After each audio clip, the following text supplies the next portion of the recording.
Hello and welcome everyone to the PMO Virtual Summit.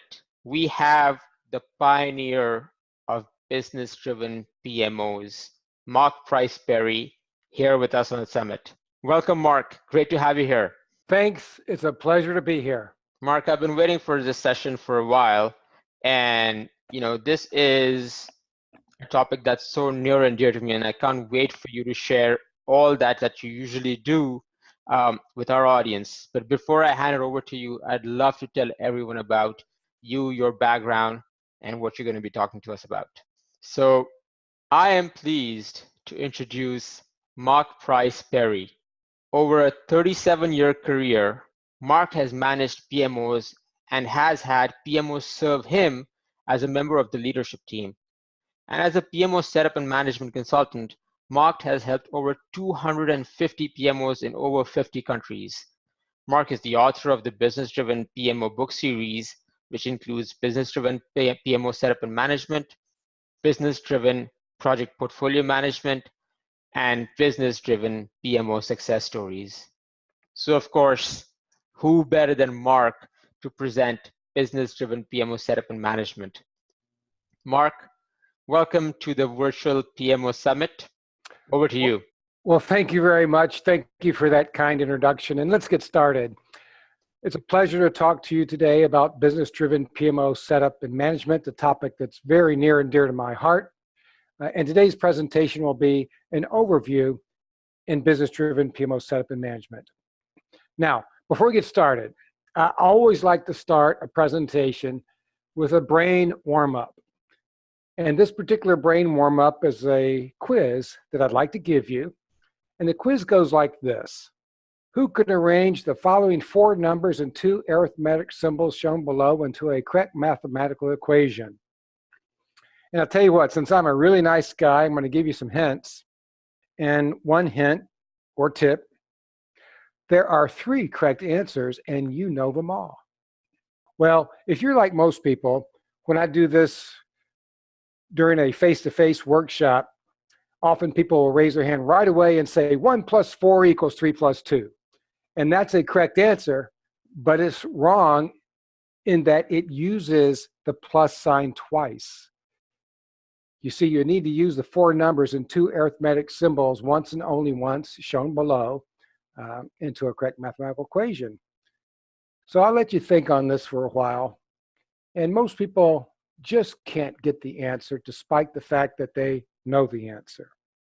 Well, the first answer is 1 to the power of 2 + 3 = 4. And I challenge anyone to tell me they didn't know that mathematically. We all know that. And hence the second answer is 1 to the power of 4 + 2 = 3. Such a simple mathematical equation. How could we not see it? It's right in front of us. And the third answer, a little bit more creative, you might say, is 12 = 3, and we'll take the plus sign and we'll just rotate it, because that is arranging it. I'll just rotate it and I'll say that 12 = 3 × 4. So here's 3 very easy answers that everyone knew, yet if you're like most folks, you couldn't come up with a single one of them. And if you did come up with an answer, you probably came up with 1 + 4 = 2 + 3, which is wrong. But the aha moment isn't just the answer, the trick of it all. The aha moment is the ability that we have to get it right. So too it is with business-driven PMO. The aha moment isn't what I'm going to tell you in the next hour, but the aha moment is that everyone has the ability to get right a business-driven PMO. But I'll tell you, if you use the traditional PMO thinking, you'll get it wrong every time, just like this little exercise. So let's get started. The agenda I want to talk about today, we'll talk about the purpose of the PMO, the purpose of project management, and straightforward, sensible PMO guidance that any organization can use and benefit from. These are the ABCs of the business-driven PMO. Now, I know what you're thinking. The purpose of the PMO, I know what the purpose of the PMO is. Why don't we just skip that module of the presentation? The purpose of project management, well, I know what the purpose of project management is. In my experience in working with a number of PMOs, a lot of PMOs, I find that most people do not know the purpose of their PMO. By way of most, I don't mean 2 out of 10, 3 out of 10, or 5 out of 10. But in research that our organizations conducted, we found that 9 out of 10 people do not know what the purpose of their PMO is. And the same could be said for project management. People may go about project management as an activity, but in research that we've conducted amongst certified project management professionals, in the test that we gave them, their answers revealed to us that 9 out of 10 certified PMPs do not know the purpose of project management. So let's get on with these very, very important building blocks, the ABCs of the business-driven PMO. Like I mentioned, all over the world, there's a consistent misunderstanding and misapplication of the PMO. And a good way to talk about and explain that misunderstanding and misapplication is by using the PMO mandate, PMO practices Magic Quadrant. This is a 2x2 analysis construct in which you look at PMO practices on the x-axis and PMO mandate on the y-axis. On the x-axis, PMO practices are either not established or well established. On the y-axis, the PMO mandate is either not established or well established. Now, important to note, the Magic Quadrant is the quadrant in the top right. That's the quadrant where the PMO mandate is well established and PMO practices to achieve that mandate are well established. All the other 3 quadrants are less magical, far less magical. So this is how it goes. When a new PMO is considered by an organization, by a leadership team, and when a PMO manager is put in place, there's obviously the discussion and maybe even a business plan that deals with the business issues and reasons why to have a PMO in the first place. That always happens. But regrettably, what happens next is a activity, I call it a phase 1 activity, in which the new PMO manager embarks upon a PPTT PMO model. That's people, process, tools, and techniques. Whatever business drivers that led to the creation of the PMO, those are soon forgotten, and the purpose of the PMO is to staff an organization, people, implement a methodology, process, roll out a project management system of some kind, tool, and roll out a training program to get people trained, and some of those people certified in project management, and that's training. So you see that the PPTT PMO model is down low in that the PMO mandate's really not established because the purpose of the PMO is not to implement a tool or to roll out a training program. So we're advancing practices, we're kind of almost to the midpoint, but we don't have a PMO mandate established at all in terms of the purpose and value of the PMO.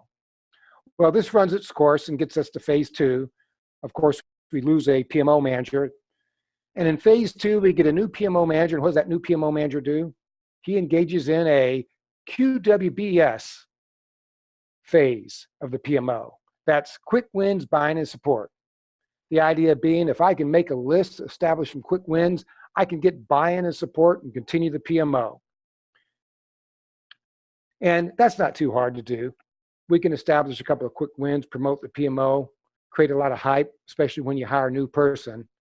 But what happens when we get that new bite of the apple? We created those quick wins. We got a new lease on life. Do we use that new bite of the apple to discuss with the leadership team what they want the PMO to really do for them and what the value of that is? Or do we do something else? Usually it's we do something else. And what is that something else? It's phase 3, what I call the OPMM phase, Organizational Project Management Maturity. Rather than using that second bite of the apple to truly understand what the PMO needs to do and the value of that, the PMO at that point in time embarks upon an improvement program to get better at organizational project management maturity in terms of best practices and methodologies. So you can see the direction of the PMO is still going out to the right in terms of PMO practices being established, but it's not going very high in terms of what's the mandate. Think about it. Organizational project management best practices. Practices to what aim? We haven't established the aim yet. Well, like so often is the case, the Organizational Project Management Maturity Initiative runs its course, loses support, and then we get to phase 4 of the PMO. We lose another PMO manager. And what's phase 4? It's the NGVD phase. That's next generation value driven. What's that all about? When asked, the new PMO manager says the PMO is about value. We want to focus on value. We want to deliver value. When asked what value, the answer is usually, well, anything that seems like value. And by the way, if you don't want to follow the overly burdensome 52-step PMBOK-aligned project management process, you don't have to. Just do what's of value to you. So there's a little bit of benefit in this next generation value-driven PMO. At least we're talking and using terms like value, but it's not really truly business driven yet. We really haven't established the leadership team determined PMO mandate. We're still trying to throw spaghetti at the wall and see what sticks. We're just using new terms and looking for value as opposed to asking what value is it that the leadership team wants. Well, this runs its course. We typically lose another PMO manager at this point in time, and this takes us to phase 5 of the PMO, which is the SPMO phase, which is the point in time when people come to the realization that, the PMO needs to be strategic and report high in the organization. If a PMO reports high in the organization, it will be strategic and it will provide value. If it's low in the organization, it will be tactical and it won't be valuable. Again, just by using these words, strategic and value and organization, we start to stumble onto things that may resemble what the leadership team actually wants. But again, we're still putting that cart before the horse. And this too runs its course, gets us to the next phase of the PMO, which is what I call the business-driven phase, where we finally stop putting the cart before the horse with well-intended PMO models or ideas for how to go about setting up and manage a PMO, and we truly arrive at a leadership team determined mandate and then practices that are tailored to achieve the mandate, not just practices aligned to some industry standard or practices aligned to the latest buzz and fad of the week. Now, this is not a PMO roadmap, not a maturity model. This is just poor business acumen. But it doesn't have to be this way. I'd like you to consider the real life story of an organization that was considering a PMO. I'm telling this story as a reality story, if you will, in 3 acts. The first act is where the CEO decides to have a PMO. Acts 2 and 3 deal with PMO Manager number 1 and PMO Manager 2 that were involved with the company. This is, as I mentioned, a real life company in Miami, Florida. The plot of this story centers around a project management professional, a business professional, and the executive team at large. And I should mention the rating for this reality story is R for disturbing content. But if you're attending this virtual summit and if you're in the PMO management space, you're already well accustomed to disturbing content. So let's continue. Act 1, new PMO. The chief executive officer proposed the idea of the PMO to his leadership team. What was the business context? It was the context of a rapidly growing technology firm that had a payment system for handheld devices in which there was a 50-50 revenue mix in terms of product revenue and professional services revenue. The company directly sold their products and technologies to customers and partners, and the organization was having challenges associated with success. Revenue was expected to double. So these are good problems to have. They were in the Series D investment stage, meaning that they've already had their angel round of financing, their Series A, B, and C rounds of financing. And as typically expected in the Series D investment stage, they were valuation driven. At the Series D investment stage, this is typically a pre-IPO or pre-merger and acquisition stage. And this is when the organization and the company really needs to have predictable revenue and profit in place and business controls in place. Why? Because organizations that have predictable revenue and profit and business controls as Series D investment stage will have a higher multiplier in their M&A or in their IPO than organizations that don't. For example, if you're a $100 million company with predictable revenue and profit and business controls, you might have a multiplier of 5 or 6 or 7. and be valued at anywhere between a $500 to $700 million company. Conversely, if you don't have predictable revenue and profit or business controls, your multiplier might be 1, 2, or maybe 3. So there's a big difference between 1 to 300 million and 5 to 700 million. For all that money, you could probably justify a PMO. What do you think? So anyway, the leadership team unanimously supported the idea that the chief executive officer had for starting a PMO. Mind you, they had never had a PMO in the company. And the leadership team members all had different reasons for wanting a PMO. They naturally had vastly. Vice president of sales was interested in ensuring that he would make the services revenue, which is going to double. And they didn't have enough services professionals employed to do that work. The vice president of professional services was very concerned because the statement of work process and management was very difficult. No sooner than they closed a large multi-million-dollar statement of work to deploy the products, then the account manager would have lunch with the customer, and the customer would say, oh, by the way, we have this little extra scope. It's really not in the statement of work, and it's not that big. So do you think you can work it in with no change to the budget, no change to the schedule? And almost always the account manager that made the sale said, no problem, I'll tell professional services and we'll work that in for free at no charge and at no change to the schedule. And I could go on and on and on down the list of the leadership team members who all supported the idea of a PMO, but for very different project-related business issues and opportunities and reasons. So they started looking at PMO manager candidates. They viewed a lot of resumes. They interviewed 5 candidates face-to-face. They made a short list and invited the 2 best candidates back for further interviews. And the leadership team was split on who to hire. Who would you hire? Take a look at candidate number 1 and candidate number 2. The leadership team liked them both a lot. Candidate number 1 was an experienced PMO manager that had staffed 3 PMOs in the last 10 years, that knew how to document PM methodologies, that knew how to implement project management systems, that knew how to roll out project management training programs. And this candidate was PMP certified. Candidate number 2, who they also liked, was an experienced software industry manager that had managed sales, marketing, business development, and services, was very familiar with the specific industry and target market of the company, and understood project management, though wasn't a project management professional and had never managed a PMP. Well, in the end, after much discussion, the company pretty much came to the conclusion that as a company that has never had a PMO and has no PMPs, they really value bringing candidate number 1 in because they don't have anybody like that within the company already. Where candidate number 2, they have lots of people in the company that resemble the qualifications of candidate number 2. So why bring him in when they got a bunch of people already in the company that have his background? So they brought in candidate number 1, the experienced PMO manager. And this is where Act 2 starts. Candidate number 1 was hired, and in his first week, he met with the leadership team, and in the second week, he presented his PMO strategy. That's pretty quick. And what do you think that PMO strategy was to meet all those needs that the leadership team had?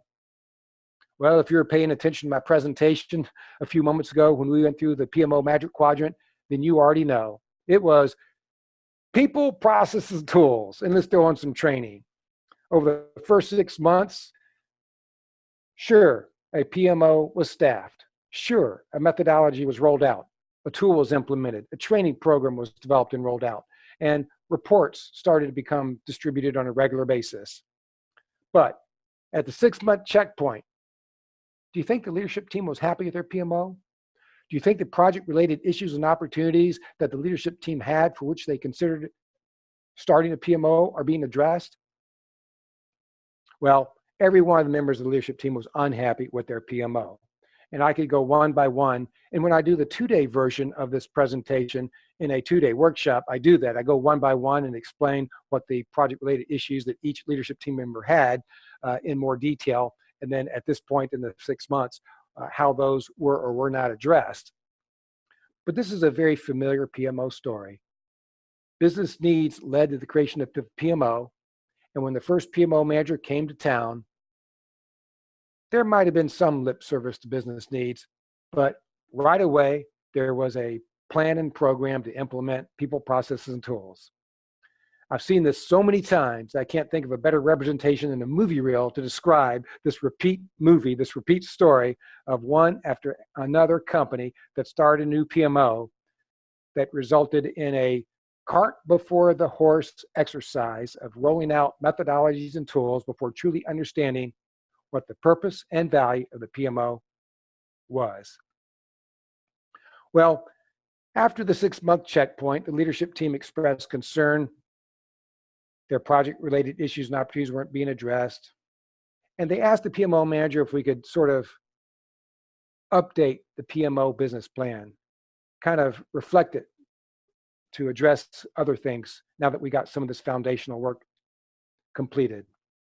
Well, the PMO manager wasn't having any of that. In fact, he told the leadership team that their project-related issues and opportunities were outside the scope of what a PMO does. Regrettably, that's a common mindset in the project management community. Well, at the 12-month checkpoint, the 1-year anniversary, the PMO manager actually submitted his resignation. And in doing so, he told the chief executive officer who hired him that, in his opinion, this company wasn't ready for a PMO. Well, this leads us to Act 3. Now, many of the leadership team members said, well, we tried that, let's not do that again. In fact, my next door neighbor is an Agilista, and he said you should never have a PMO. Well, the other half of the leadership team and the chief executive officer were quick to bring up that none of the project-related issues and opportunities went away, and going back to the way it was a year ago wasn't a viable option. So they brought in that other PMO manager candidate. They actually liked him quite a bit. The chief executive officer explained all that had happened, offered them a job, and the second candidate gladly took it. Now, unlike the first candidate that rushed into a PMO, people, process, and tools strategy, the second candidate sat down in his first week and listened to the leadership team. And in his second week, rather than telling them what the solution was, he told them that we need to take 2 key steps. Step 1, we first need to determine, the leadership team determine PMO mandate, the ends to be achieved of the PMO. And then step 2, after step 1 has been completed, and only after step 1 has been completed, then the PMO manager will develop a business plan to achieve the mandate. The idea being that we first establish the ends to be achieved, and then we establish the means to the ends. Well, the leadership team thought that made a lot of sense. In fact, that's the way they managed the business themselves. So how do you create a PMO mandate? Well, typically a PMO mandate is a high-level codification of the top problems to be addressed by the PMO, the vision and mission that the leadership team want to have for its PMO, the goals and objectives that serve as fulfillment of addressing the top 3 problems, as well as serve as accountability for the PMO and PMO manager, and then the assessed value to the business of the value of addressing the top project-related issues and opportunities. So how do you get a leadership team to determine PMO mandate? Do you draft up a plan in a corner office with no windows, and then when you're finished, email it and say, hey, please read and review? Well, I wouldn't advocate that approach. The second PMO manager told the leadership team that he wanted to use a business planning technique called Nemawashi. It's a facilitation technique to help them arrive at their leadership team determined mandate, because it's their PMO, not his. It's their mandate, not the PMO manager's. Nemawashi refers to the Toyota Motor Corporation management philosophy known as Toyota Way. And Nemawashi refers to prior consultation. Literally, it refers to when you go around a tree to test the roots prior to transplant. But in a business setting, it refers to the idea that if you're going to meet with 10 executives to discuss an important business strategy, before you have the meeting with all 10 of them, you meet individually with each and every one of them to have a really good working session, to answer any questions they may have, to get any ideas they may have, and incorporate those ideas. And then once you've met, and only once you've met with all 10 people individually, you then can meet as a group. And this is what the PMO manager number 2 wanted to do with the leadership team. So we met with each of the members individually to get their perspectives on the top problems that the PMO should address, the vision, mission, goals, and objectives, and value to the business of that. And then after he got each and every one of them to fill out this very high-level PMO mandate, then they met as a team to establish the criteria by which they would rank and then decide the top candidates in terms of project-related issues and opportunities for the PMO to pursue, and assess the value of what it's worth to them of pursuing that, and park the others. It's not like we're not going to address great ideas or great things to accomplish. It's just that if everything's important, nothing's important. So for the current business planning cycle, for the current report period, the PMO will have a specific mandate of top opportunities. And then once those are addressed, others can be addressed. And in this real life company, that's what the PMO mandate actually ended up looking like. The leadership team had no difficulty at all deciding amongst themselves what the top problems and opportunities that they wanted their PMO to address, the vision, mission, goals, and measurable objectives of doing just that, as well as the value to the business of the PMO. And that's the value of the PMO. The value of the PMO is the value of addressing the issues and opportunities that the leadership team has. It's not following the process better or doing a better project charter or using CA clarity better. This is the difference between business planning and PMO cookie cuttering. Well, in the long version of this presentation, when I do it over 2 days, I get a lot of comments, and one comment from a very smart PMO manager that was a PMP and Microsoft Project Black Belt. He shared with the class, when we started the PMO, it never occurred to us to ask the leadership team what they wanted the PMO to do for them. Rather, we took a people, process, and tools approach. This kept us busy for a year. Now we're trying to sell the value of the PMO, at which I told him, you know, you've already done one thing wrong. Don't do another thing wrong. You're selling the value of the PMO. It's not yours to sell, and we'll get to that in a moment. But at least he got the point. You wasted a year doing what you wanted to do. You should have been asking the leadership team what they want you to do. I like to share the story of a cart before the horse example. Not long ago, I was in Australia. I was in Perth. It's a beautiful city. The people are really friendly because usually people that visit Australia, and certainly Americans, it's such a long way to go. And most of us Americans, if we go there, we go to Sydney or maybe Melbourne if we're in business. If it's government related, maybe Canberra. And if it's vacation, probably Brisbane. But very few people go to Perth their first or second or third time to Australia. So they were just happy to see you. And I was doing a workshop, and one of the attendees said, we want you to come by the office and meet with the chief operating officer. He's the boss to whom the PMO reports. And we want to talk to you about our PMO. And I happened to have the time, and I was delighted to go and meet with them. So the 4 of us sat down, actually 5 of us, 4 and myself. The 4 people that were in the meeting besides me were the chief operating officer, the chief information officer, the PMO manager, who was the 3rd PMO manager in 5 years, and he reported to the chief operating officer. And there was also a consultant, a local consultant who was acting as a PMO practice leader, you know, helping with tool implementation and methodology development.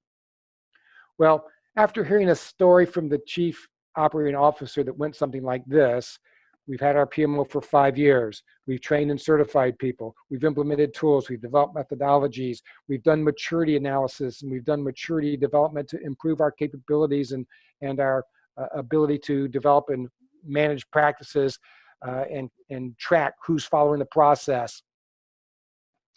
And he said, we're doing all the things that have learned to do, in following all of the recommendations by either the standards organizations or the market research groups like Gartner Group that advise organizations how they should set up and manage PMOs.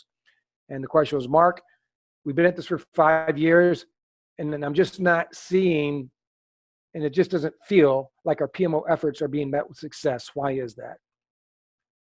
Well, I'm so used to being told a story like that I have a ready answer that really is a question in response to a question. And that is, as soon as the chief operating officer finished, I asked them, well, what are the top project-related issues that you want your PMO to address? And what is the value to the business of addressing them? With that, there was dead silence. You could hear a pin drop. And after 5 seconds, which seemed like 5 minutes, the chief operating officer exclaimed, "Top value? We've been at this for 5 years. I've never been asked this before." I call that the chief operating officer allowed the PMO to be driven by models and cookie cutter PMO charters, not business needs. Let me give you one more example before we continue. I call this the case of the perplexed PMO manager. We were doing a workshop. This was about 2 years ago, so this was some time ago, but it's a great story. We were in the open space discussion in the last couple of hours of a 2-day workshop. This is where we sit in a circle and discuss ideas. The agenda is self-emergent and created by the participants. And one of the participants, a PMO manager for a specialty insurance firm, says, "I got a problem. Let me tell you about my situation, and can you give me some ideas to help me with my problem?" So he said he was with a specialty insurance firm. It was the first time this firm had ever had a PMO. Highly successful company, high growth, lots of money. They're very entrepreneurial, innovative. It's a fun place to work. There's a culture where there's lots of exciting projects. Many fail, but those that succeed are tremendously valuable to the business and change the business. Hence, the leadership team is very open to projects of all kinds. They've never met a project they can't approve. And now they decide to have a PMO. And the PMO manager said, "I've been there for 7 months. How do I change the leadership team behavior of authorizing so many projects of which many fail and no one seems to care?" And no sooner than the PMO manager asked that question, I asked him back, "Why do you want to?" And then the light bulb went off. The PMO manager had an epiphany. He realized that he's been there 7 months. He's trying to get the leadership team to change a behavior, and no one is asking for it.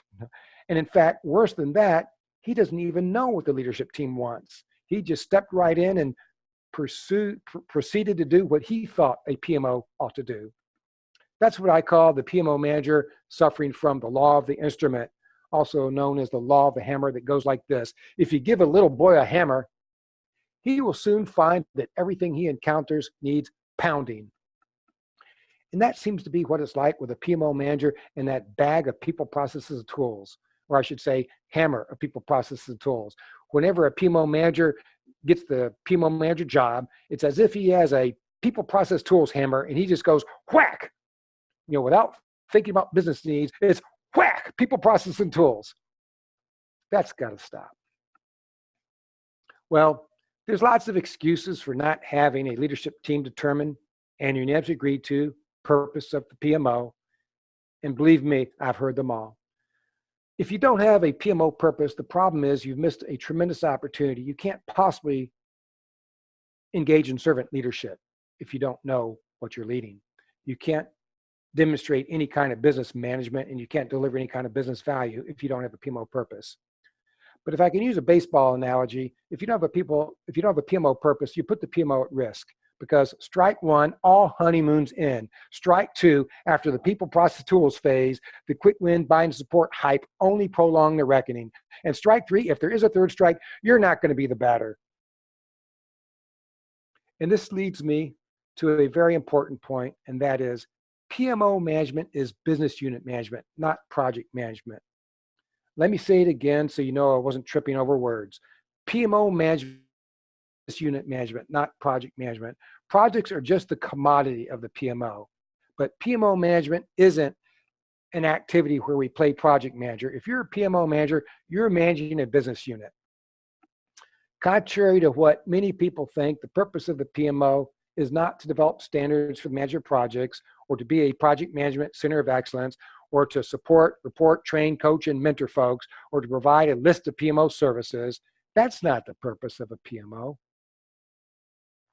The purpose of a PMO is to best address the project-related issues and opportunities of the constituent leadership team for whom the PMO was created and exists to serve, and for which business as usual, no PMO, is not a viable option. Simply put, until the ends to be achieved are first established, there can be no sensible discussion about the means to the ends. Such things as developing and maintaining standards for manager projects, or being a center of excellence, or providing PMO services, these are means to an end. They're not the ends to be achieved unto themselves. So let's take a little 3-second break and move on to the purpose of project management.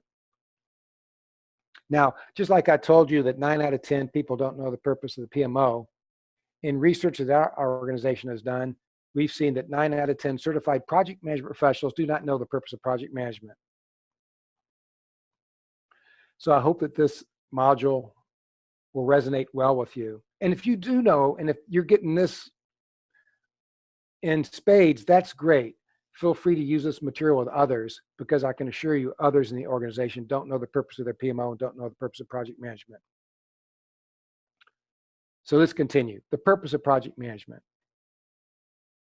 Consider 2 projects, Project 1 and Project 2, as you see here. And consider that these 2 projects are the exact same project. Perhaps one is in New York, another is in LA. Both projects have the exact same 5 phases. Which project manager, the project manager for Project 1 or the project manager for Project 2, did a better job? Again, they're the exact same project, but they are managed differently by 2 different project managers. Which project manager do you think did a better job, and why? I'll let you cogitate on that for just a while. In the 2-day version of this presentation, where we go through this at length, it's amazing the arguments that take place when people share their reasons why they think the project manager for number 1 or the project manager for project number 2 was better or worse. And when I do the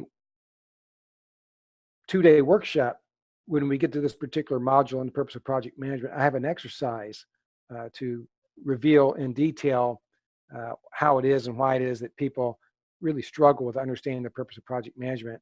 And I break up the workshop group. We limit the workshop to about 40 attendees. And I break them up into 2 sides of the room, 20 on each side. And I form a number of teams, typically 2 or 3 teams on each side, so six or so teams altogether. And I give them more details so they can make a decision of which project manager for Project 1 or Project 2 did a better job. Now, what I don't tell them, and I'll tell you, is that even though I give them the case study details so they can look at which project did a better job, I give each half of the room 2 different case studies, which you see here. On the right side of the room, I give them scenario A, where it's a company that is looking to commence a project in online yarn sales. They want to establish an online yarn sales capability. They currently don't sell any of their products online. It's all traditional face-to-face selling.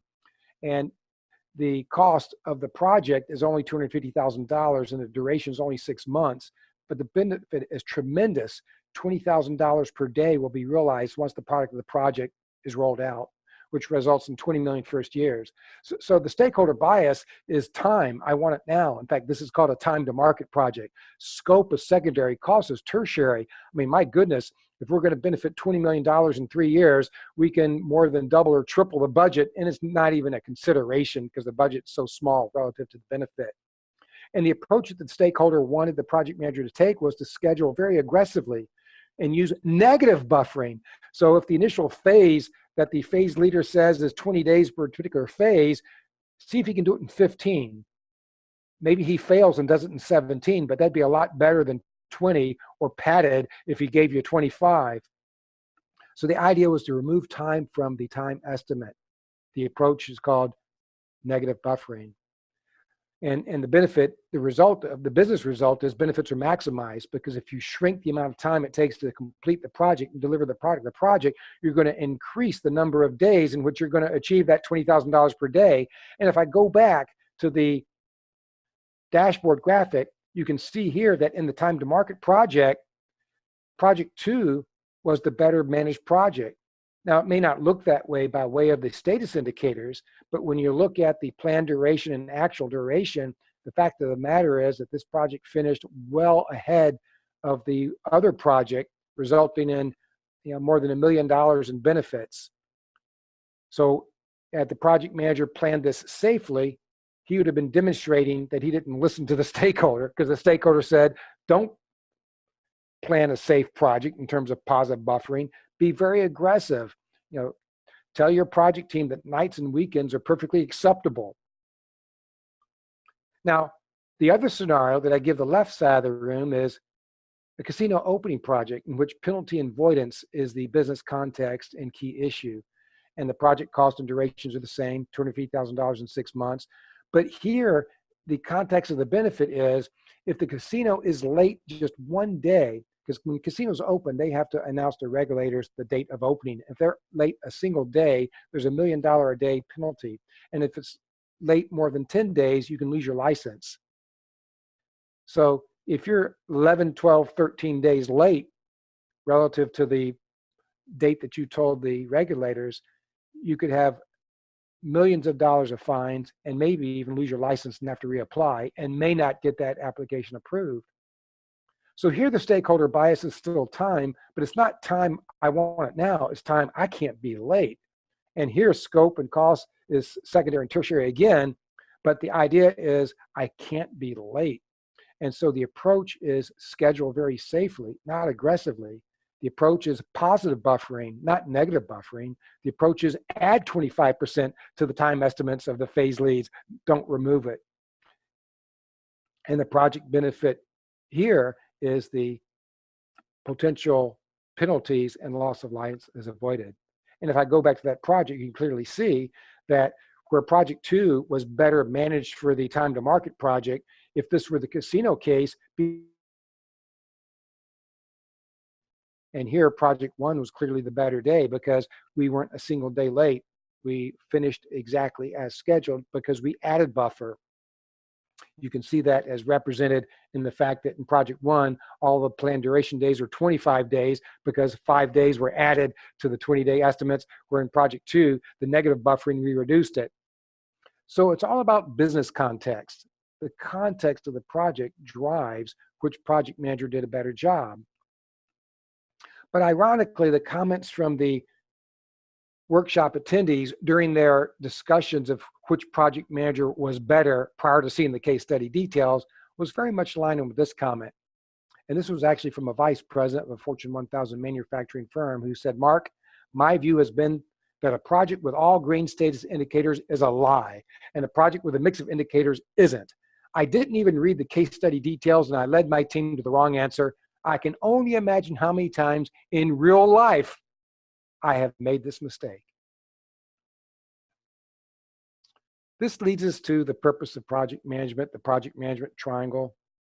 We all know that the project management triangle, its points are scope, time, and cost. But did you know that the project management triangle, or the purpose of it, the utility of it, is to be a way to reveal stakeholder biases for the project? Long before it was known as the project management triangle, it was known as the pick 2 triangle. And the 3 points weren't scope, time, and cost. They were good, cheap, and fast. Pick 2. If you want it good and cheap, it won't be fast. Want good, fast, won't be cheap. The utility of the triangle was that it revealed stakeholder biases. It was never intended to be a measurement system, as in, hey, I got this great idea at the beginning of a complex project that's going to take a year with technologies we've never used and consume a lot of new resources. Let's establish expectations for how long it will take and how much it's going to cost. And we'll make that cast in concrete, set in stone. And if we achieve those early expectations when we know the least about the project, well, that's good project management. But don't worry, if we can't achieve those early expectations, we will have a change management process and allow for rebaselining. But of course, if you rebaseline often, that means you're a bad project manager. Well, you get the idea. My point is scope, time, and cost is not a measurement system. And the utility of the project management triangle is not to be used as a measurement system. Perhaps no one says it better than Mark Langley, the chief executive officer of the Project Management Institute, who not long ago said, if we only speak the language of project management as in scope, time, and cost, project management as a profession will fail today's businesses.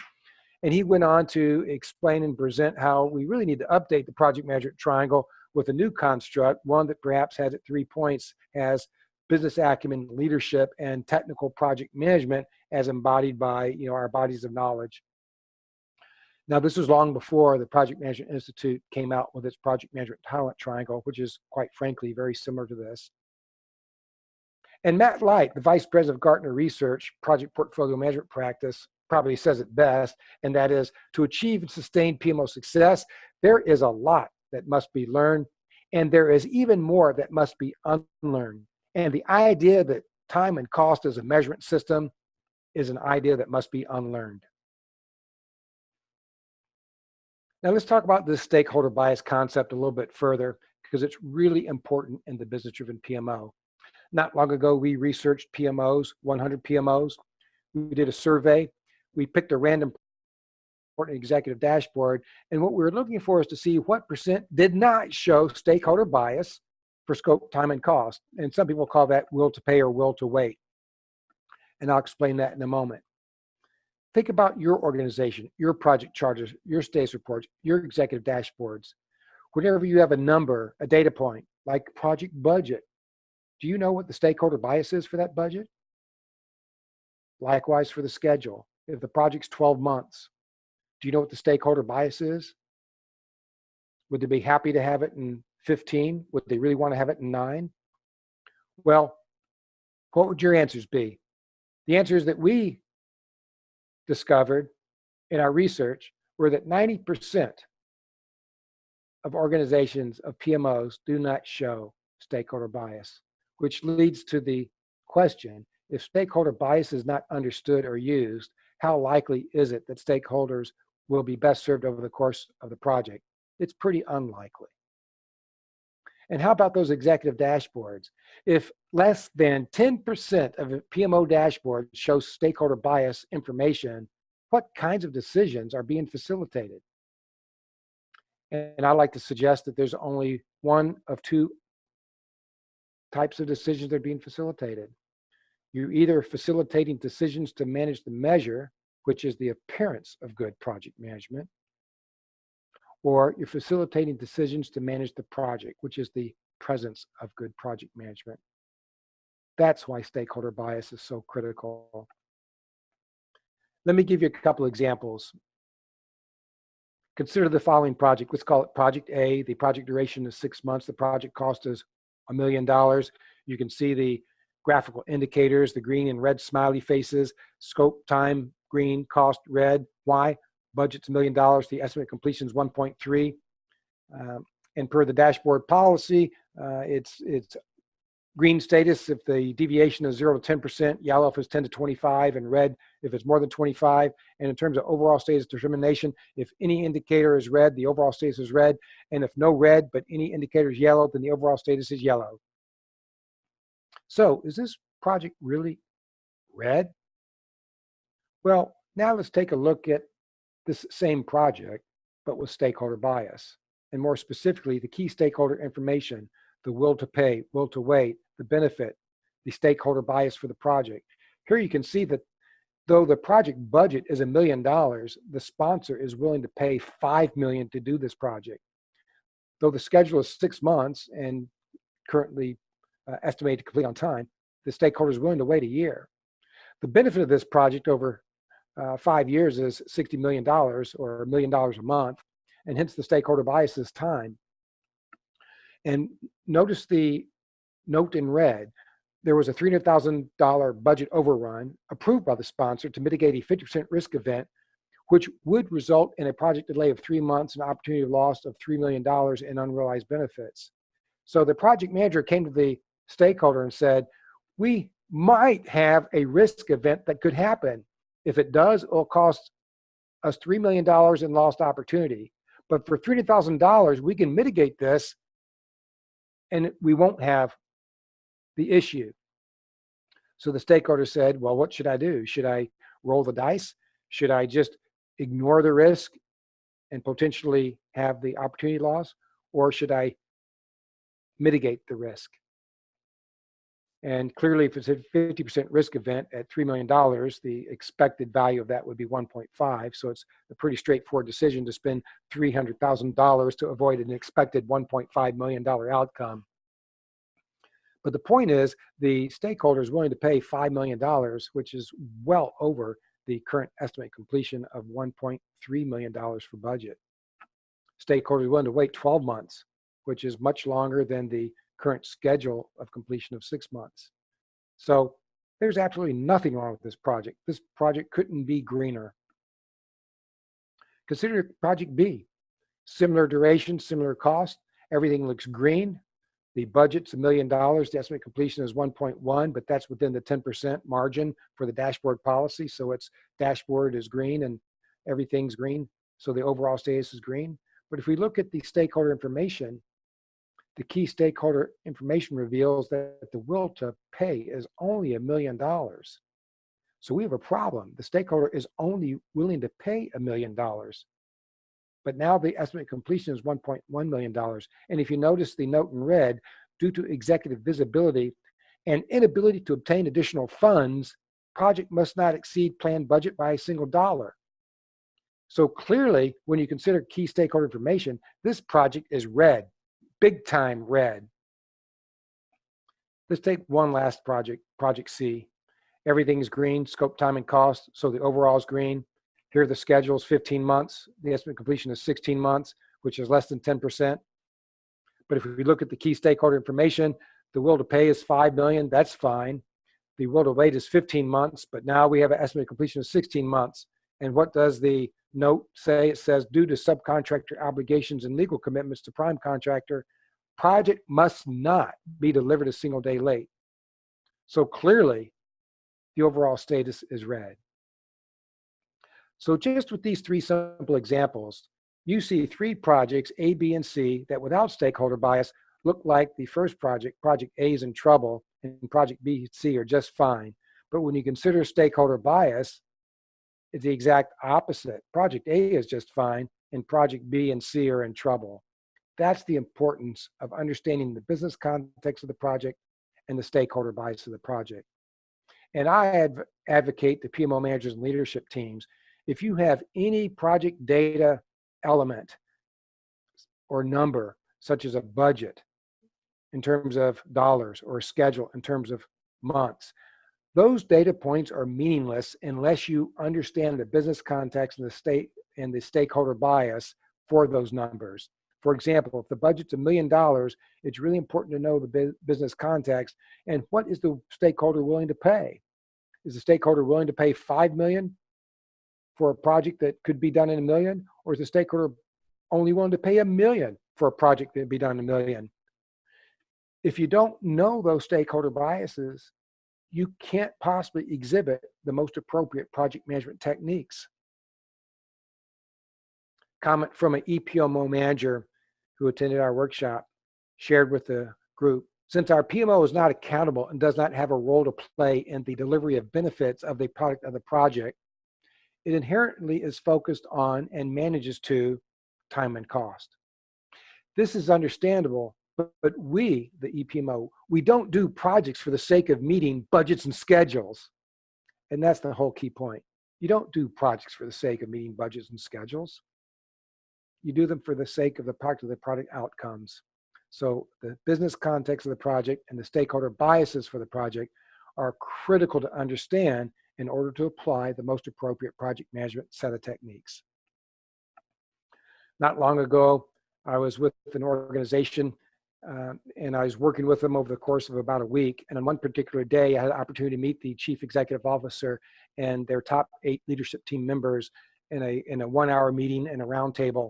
And I took them through about 30 minutes of what I thought were really important business-driven PMO concepts and ideas for them to discuss and consider. And then the remaining 30 minutes was dialogue and question and answers and just roundtable discussions. But during this particular point in the presentation where I was talking about stakeholder bias and went through a couple of slides, much like what you have just seen, the vice president of quality chimed in and said, Mark, your stakeholder bias theory doesn't play out in the real world. Here at the bank, we can be late, we can be over budget, but we can't roll out systems to our customers that don't work. Well, after he said this, there was a long pause, and then the chief executive officer piped up and said, you just validated the theory. And that got a laugh. But what was worse was the chief financial officer followed that by saying, well, we assume it's going to work, so we manage the time and cost. Again, these are basic mistakes in the management of projects and the management of PMOs. So this gets me to my point about the purpose of project management, which is contrary to what many people think. The purpose of project management is not the delivery of a project on time and on budget. The purpose of project management is the practical application of knowledge, skills, tools, and techniques to project activities to meet the project requirements. Most champions, most sponsors, and most certified project managers do not use stakeholder bias in the management of the project, resulting in a missed opportunity for best possible application of project management techniques and, of course, better product of the project outcomes. Now, if you are familiar with this picture, then like me, you were read Green Eggs and Ham. I was first read the Dr. Seuss book, Green Eggs and Ham, read to by my mother years ago. And I read them to my kids. And not long ago, I had an opportunity to read them to my grandkids. And I have to say that Green Eggs and Ham is my favorite. And I'd like to use this in the business-driven PMO presentation to suggest that if some of what I'm telling you seems like green eggs and ham, just trust me. Try it. I promise you, you'll like it. And this gets me to some PMO guidance in the form of 3 steps, 2 tips, and a PMO golden rule. First, the 3 steps. Step 1, establish the constituent determined PMO mandate. We've talked about that already. Determine who the constituents of the PMO are. Determine the technique most appropriate in the organization for establishing the PMO mandate. The guidance I use with leadership teams is you should allow 6 months for your leadership team to meet, discuss, debate, and unanimously agree upon the constituent determined PMO mandate. 3 months if you're really good and have a clean calendar. I've never had any pushback from a leadership team on that guidance in terms of time frame. But I can tell you, every project manager PMO I've talked to, or PMO manager I've talked to, has said, oh, I got to get it going quicker than that. I got to show results right away. I got to get some quick wins to get support for the PMO. Man, you're not going to get the math done if you think that way. Step 2, develop the business plan. After you've determined the PMO mandate, and only after you've determined the PMO mandate, develop the PMO business plan. Determine the business plan approach to use. And I always suggest the following. Don't go to Google to look for a PMO business plan. And don't ask me for one. I have a bunch of them, and I'm not going to give you a single one of them. Use the business planning approach that your company already has. Speak the language of business that your company already does. Surely your business has a business planning approach. Use that. Don't go to Google and look for some PMO charter. My guidance is always allow 1 to 3 months for the PMO manager to develop and to refine and to arrive at a completed business plan. So look at the guidance I've just shared with you. Step 1 and 2, I share with leadership teams that on average, you should plan for 7 to 9 months to establish your mandate and to develop a plan before you get started with your PMO. 7 to 9 months. Who else in the PMO domain or industry have you heard that from? You got a new PMO? Take 7 to 9 months before you do anything. That's what I'm telling you. And I'm telling you, I've never had a leadership team push back on it. Though I get a lot of pushback at, PMI, PMO type of conferences where PMO managers and project managers just don't see how possibly that could be a good idea. But it takes time. It takes time to truly understand the purpose and the value of the PMO and to develop a plan to do that. And if you take shortcuts, you'll probably just end up making a mess of things. And then step 3, execute the PMO business plan. Manage the PMO like a business unit. The PMO is a business unit. It's not a project. Managed by objective. You've established objectives in the PMO mandate in terms of the objectives that satisfy the purpose of the PMO and the goals and measure objectives, how much by when, for which the PMO will be held to account. So manage the PMO like a business unit, managed by the objectives in the PMO mandate. And consider staffing within the PMO based upon the PMO business plan. Don't just take a knee-jerk reaction and put everybody that looks like a project manager in the PMO and everybody looks like a business analyst or a quality person in the PMO. organizations that do that, PMO managers that do that, often find out that overnight they've got 10, 15 people, and they're so busy doing PMO people management that they can't get on with the hard work of developing a plan to achieve the purpose of the PMO. And the guidance that I give leadership teams and PMO managers in step 3 is PMO success is not the same as project success. And PMO review meetings are not the same as project review meetings, so get the dashboard right, get the PMO dashboard right. Most PMOs I work with, when I ask them, do they have a PMO dashboard, they always say yes. And then when I ask them to see the dashboard, I have to tell them, that's not a PMO dashboard. That's a projects of the PMO dashboard. Show me your PMO dashboard. And then they ask, well, what's that? And they give me the deer and the headlights look.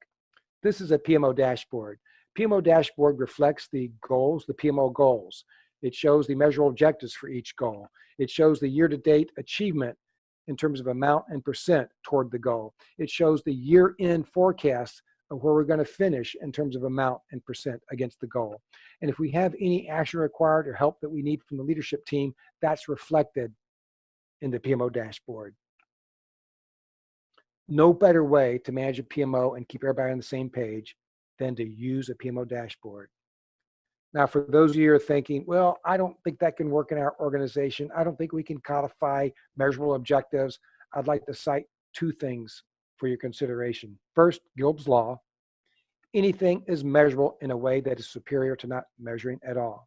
And then second, my own Perry's postulate, which is in absence of a PMO measurement, no matter what you do, it won't be good enough. And if you're a PMO manager, you know exactly what I'm talking about. 2 tips. The 2 tips I have for you, tip 1 and tip 2, are PMO mandate and stakeholder bias. PMO mandate. Find a technique that works for your organization. I'm particularly fond of an Imawashi technique where you have individual sessions and group meetings to arrive at a unanimous agreement on the PMO purpose and value. The key is to first establish the ends to be achieved so that we can then work on the means to the ends. And then once that's done, review progress and recast that mandate according to the normal business planning cycle, which probably is going to be annually. Tip 2 is stakeholder bias. Use stakeholder bias in all that you do. Project charters, project status reports, executive dashboards, any artifact, any instrument that has a measurement, you must apply the stakeholder bias against that measurement to truly reflect the context and then have the ability to make decisions and apply the best, most effective project management technique. If you have a leadership team determined PMO mandate, and if you use stakeholder bias in all that you do, you will find success. And I might suggest the corollary. If you don't have a mandate and you don't use stakeholder bias, you're going to experience all kinds of execution difficulties. And then last, the PMO golden rule, my final golden rule. If everything I've said to you, you find objectionable, all you need to think about and truly use is the PMO golden rule. And that is, it's not your PMO as PMO manager. As PMO manager, if you have an idea or a bias of a particular PMO model or something you'd like to do, keep it to yourself. Don't tell anybody. And if asked, keep your mouth closed and just say, I don't have an opinion. Because it's not your PMO, hence it's not yours to sell. That's a complete different story and presentation, how selling the PMO is next to people, process, and tools, 3 words that have created more PMO difficulties than any other 3 words in the English language. But let me get back to the golden rule. It's not your PMO. It's the leadership team's PMO. You're the humble servant leader that they've entrusted to manage their PMO. But it's not your PMO, so it's not yours to sell to them. So say no to the traditional approach to PMO setup and management, where you sell a predetermined PMO solution. You pick a model, you list services, you present generic benefits, and then ask management for buy-in and permission to get started. And in absence of a proper PMO charter, the PMO charter becomes one where the PMO setup of people, processes, and tools becomes the charter.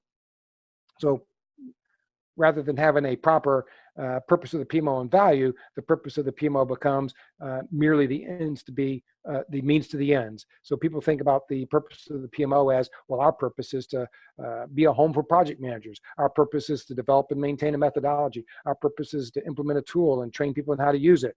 Our purpose is to roll out a training program. That's not the purpose of the PMO. And when you do that, after the honeymoon's over, you're going to be in a position where you have to sell, or I should say defend, your value. And sure, quick wins and buzz hype may prolong the reckoning, and popcorn and ice cream may keep people happy if they like it for a while. But sooner or later, that will run its course, and the PMO will be given notice. It'll either course correct and become business driven or closer to business driven, or it'll be shut down. So say no to the traditional approach of PMO management. Regrettably, as we speak today, people present this approach in terms of PMO models and cart before horse ideas for how to rapidly start your PMO. Say yes to the business-driven approach to the PMO, where you facilitate the leadership team and help the leadership team determine the ends to be achieved for the report period, the PMO mandate. Help them reveal their project-related issues and opportunities and evaluate addressing those issues and opportunities. Help them determine what they want their PMO to be in terms of vision, mission, goals, measurable objectives, how much by when. And then after that's done, for sure, the PMO manager will develop a business plan subject to their approval, which will outline the strategy, the key PMO capabilities needed, tactics to enable those capabilities, key performance indicators, and people, process, tools kinds of things. So I said it, people, process, and tools. People, process, and tools is actually quite important, but it needs to be positioned and relegated to the appropriate place. People, process, and tools is a tactic to enable a capability that's part of a strategy of an overall plan to achieve a measurable objective in support of a goal in fulfillment of a vision to achieve the PMO mandate. People, process, and tools at best is a means to the end. It is never the purpose of the PMO. When a PMO is set up in a business-driven manner, rather than given notice, it's given more to do. Final perspective on the PMO Golden Rule. While I can't tell you if you follow the traditional PMO advice, you will fail, I can tell you that every failing PMO that has asked me for help had followed traditional PMO advice. Well, a couple of comments from alumni, people that have gone through the 2-day version of this 1-hour presentation. This first comment really hits the mark. Using stakeholder bias has transformed the perception of our PMO from template policing to servant leading. Next, using the Nimoishi technique revealed the value of our PMO and the potential that it could be. The third comment, using will to pay and will to wait has changed the way we select and manage projects. And another comment, using the PMO dashboard created a clear understanding of the purpose of the PMO. Well, for my money's worth, if a PMO has these kinds of comments being said about them, 1, 2, 3, or all 4 of them, they're probably on the right track. So in summary, this has been an introduction to the business-driven PMO. We talked about the purpose of the PMO, the purpose of project management, sensible PMO guidance, and I refer to these as the ABCs of the business-driven PMO, but there are many more letters in the business-driven PMO alphabet. Now, I like to end the presentation giving you the opportunity to redeem yourself from where we started with another brain exercise. This is very similar to the brain warm-up exercise we had at the beginning of this presentation, but the numbers are different. So who can arrange the following 4 numbers and 2 arithmetic symbols shown below into a correct mathematical equation? Now, unlike before, there's only one correct answer, and I promise you, you know it. And again, the aha moment is not just the answer, but that we have the ability to get it right. Now, when I do this presentation, both in face-to-face workshops as well as in webinars, live webinars where there's Q&A and chat sessions, almost always this is answered immediately by everyone in attendance. And it's the right answer. It's not 2 plus 4 equal, it's not 2 plus 5 equals 3 plus 4. That's a right answer, but the plus sign is used twice, so it's not right for this quiz. But the right answer for this quiz is 3 to the power of 2 equals 4 plus 5. And again, the aha moment isn't the trick or the answer of the quiz, but that we have the ability to solve this. And so too it is with the business-driven PMO. If you follow the traditional approach to PMO setup and management,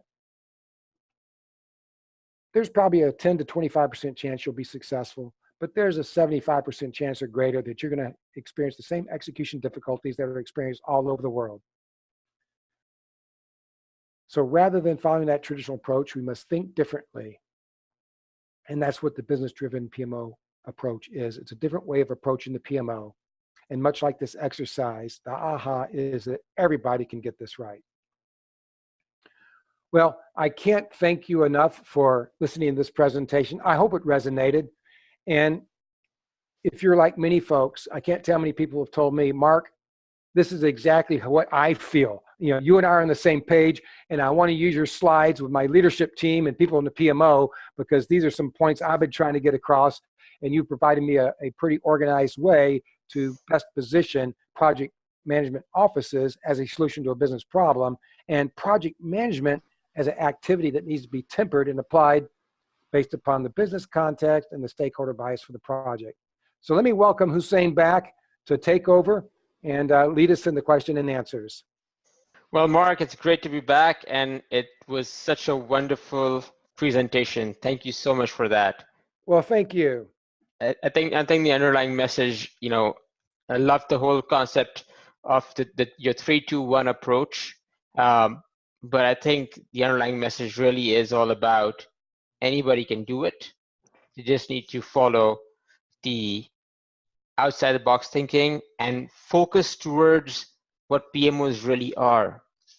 Departments, business units, and their goals are to make sure that their companies hit their goals through the successful execution and management of projects. Management of projects is just a means to an end, not an end in themselves. Thank you for that wonderful message and hitting that point across for all of us, Mark. Well, thank you. I'm glad it resonated. Mark, I want to go ahead and kick off the Q&A session now. Now, based on the research that you've done and the work that you've done with the PMOs, what % of PMOs are truly business-driven and have a proper PMO mandate in terms of the purpose of the PMO and the value of achieving that purpose, and what % aren't? And also, just to follow up with that, what % of organizations have a really good understanding of what their PMO's purpose is and what their values really is? That's a real good question, and I'll take the second question first. Research that we've undertaken has shown that 90% of people in organizations, and even people in the PMO, do not know the purpose of the PMO and the value of the PMO. So that's a tremendous opportunity for improvement. Sorry, Mark, one quick question before you get into the second one, or rather answering the first part of the question. Is that globally, or is that in a specific region? No, that's globally. And again, that's a small subset. That research that we did was with organizations globally around the world, but it wasn't what I'd call a large sample size. So the research we did was 100 PMOs, and this were global PMOs from just about every, North America, Europe, Asia Pacific, Latin America. So there was good representation regionally, and the sample size was 100 PMOs. Anecdotally, far more than 100 have validated that in my personal relationships and dealings, whether it's classes or workshops or doing other kinds of work. Right. So I wasn't surprised by that percent. I somewhat expected it, quite frankly. So for the first part of the question, what % are business driven, what % are not? That's a great question. And it's a bit nuanced, and let me tell you why. Of the PMOs that I've worked with, and of people that I've worked with that have worked with PMOs, it seems that about 50% of people are driven and about 50% truly aren't. But in research that we've done, we've really revealed that of the 50% PMOs that are business driven, they weren't business driven from the start, you know.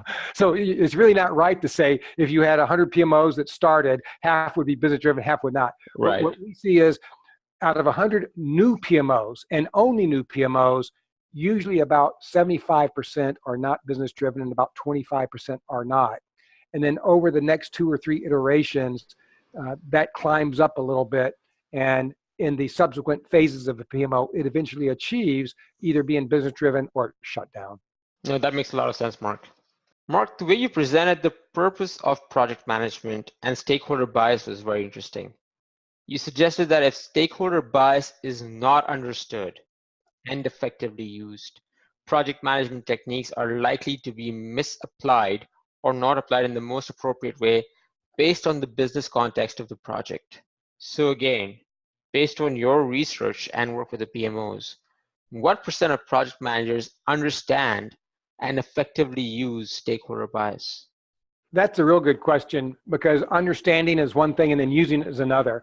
I think that most project managers understand the concept of stakeholder bias. It's kind of obvious. If a budget's $1 million, how important is it that we meet the budget? So I think mentally project managers understand that. But what we have seen is that 9 out of 10 project managers don't use stakeholder bias and therefore effectively don't understand it. And I think the 2 very simple examples we gave in the presentation are very similar to the day-to-day examples I see in every PMO I work with, where you have people that are preparing executive dashboards for executives to look at and discuss and make decisions. And the executives, you know, in their discussions, talk about stakeholder biases in the business context, but the PMO dashboard doesn't reflect it. I can't tell you how many times an executive has told me it sure would be better if the PMO would prepare a dashboard that's aligned to what we talk about. You know, so the reality is stakeholder bias is really a problem. And by the time it shows up in the executive dashboard, quite frankly, it's too late, because it really needs to be much earlier in that, because the project managers aren't using it with the clients and the stakeholders. And the bodies of knowledge do a very poor job of addressing it. And it would, I guess the problem is when you start to address stakeholder bias the way it needs to be addressed in a body of knowledge, it becomes more of a how-to versus a body of knowledge. It's like application versus knowledge. And to no discredit to PMI, the body of knowledge is a knowledge instrument. It's not meant to be practical application. So there's some real challenges in the area of stakeholder bias. I always share with project managers and executives, the executives get it, the project managers push back, that any data point, like a project budget, you must ask, what is the will to pay and will to wait? Right. And it's funny because the project manager will look at me and say, well, I can't ask that. I can't ask the budget. I can't ask the sponsor how much they'll pay. And I'll say, well, why not? I mean, when you go buy a used car, the first thing they ask you is, what's your budget? And in fact, the way I work with PMOs during the project selection process of portfolio management or just normal PMO management, I often tell the leadership team and the PMO manager together that there ought to be an agreement that when a sponsor wants to take on a project and then the PMO commences the project selection work to determine early expectations for budget and early expectations for schedule, what should happen next is the stakeholders say, what am I willing to pay and what am I willing to wait? And if that can't be met, we don't do it. I mean, the PMO shouldn't come back and say, hey, we worked really hard. We think we can do it in a year and we think we do it for $1 million. Will you take it? And then have that be yes or no binary. You have to really understand what's the benefit of the product of the project. What would the stakeholder be willing to pay? How long would they be willing to wait? That should be known up front, because I guarantee you, once the project's in the ditch, that's what they're going to talk about later. So why wait till hell's broken out? You know, so it's funny how executives get it immediately and say, well, we do that for other parts of the business. I mean, every sales executive worth his weight in salt.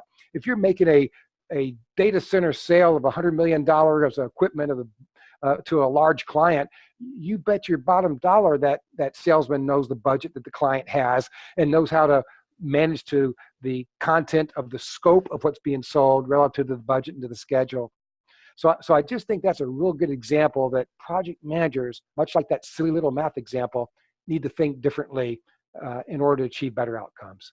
Makes a lot of sense, right? And I think I can think of a couple of things here as well, Mark, right? The number one thing is, that way, project managers can also hold the sponsors accountable, right? It's not like a magic pie in the sky number that they want to shoot for. Let's ask for what their budget is, and try to see if the project is doable within that. And if not, you can do whatever you want. Your project won't be successful. You're literally shooting yourself in the foot and leading the entire team towards a path which has very little chances of success, right? And to your point about a car salesperson, right? That's exactly how, let's say, event managers also work, right? Like setting up an event is a project. The first thing that you're doing as part of the event is, what's your budget? All right, I have to do so many things that I can do within that budget, right? And if I am to go over it, I will ask the person who hired the event manager, hey guys, if you want all of these things, we're looking at an increased budget. Are you cool or not? Right? And so that's exactly how it should be done. Well, I think you're exactly right. And I always use the example, we hold stakeholders accountable in the project selection process. We often ask them, what's the business value of that project? And they'll say, oh, it's worth $100 million. And they say, oh, well, what's the budget? Oh, they can do it for $1 million. Well, if the business benefit really was $100 million, then get off my backside if we're going to come in at 1.3 million versus 1 million. I mean, you're just telling me that obviously your business benefit must not be real. If it is, you wouldn't be bothered by the fact that it took a little bit more money, $300,000 to guarantee the delivery of a $100 million benefit. And conversely, being a little less silly, but being serious for a moment, what would you rather have? If the benefit is $100 million and the budget's $1 million, let's say you had two possible outcomes. You spend $1 million, but you only achieve 50 million in benefit because you had other issues, or you overran your budget by 2 million, but you achieved the full 100 million. What's the better deal?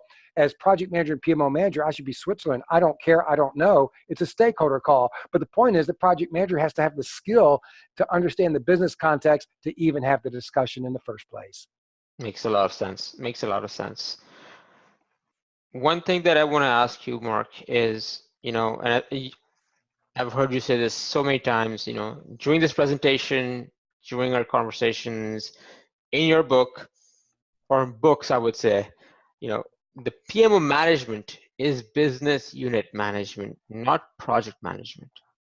So in that context, is it more important for a PMO manager to have business management skills or project management skills? That is such a good question. And I've seen people that lead off, obviously business management, here's the reasons why. Obviously, something else, and here's the reasons why. Generally speaking, I've found that the category of skills helpful to a PMO manager kind of falls in three categories: business acumen, to know a lot of things about the business, leadership, to be able to have the skills, especially servant leadership skills, to be even in a position to successfully manage and servant lead the PMO, and then technical project management. Now, all those are tremendously important. They're also important that it's almost impossible to pick one over the next.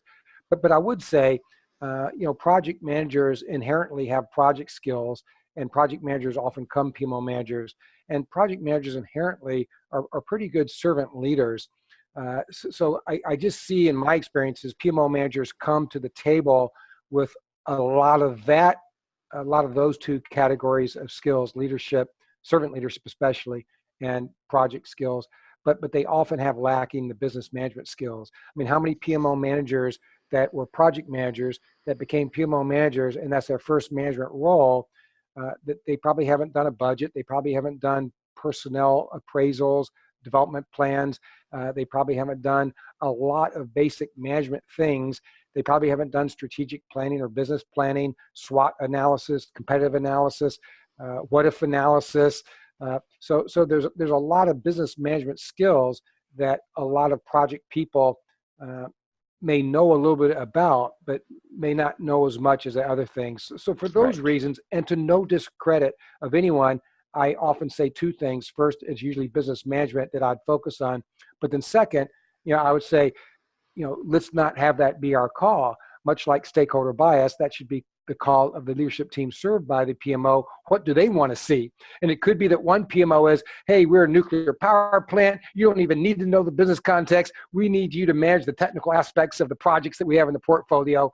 On the other hand, you might have a different kind of a PMO that's into innovation and other kinds of things where technical project measures are less important, and business acumen and leadership are. So I always try to couch it that though my experience is business management, if asked by a leadership team, I told you, but I wouldn't share it with them. I would say, I'm Switzerland. What do you think is most important? And let's take it from there.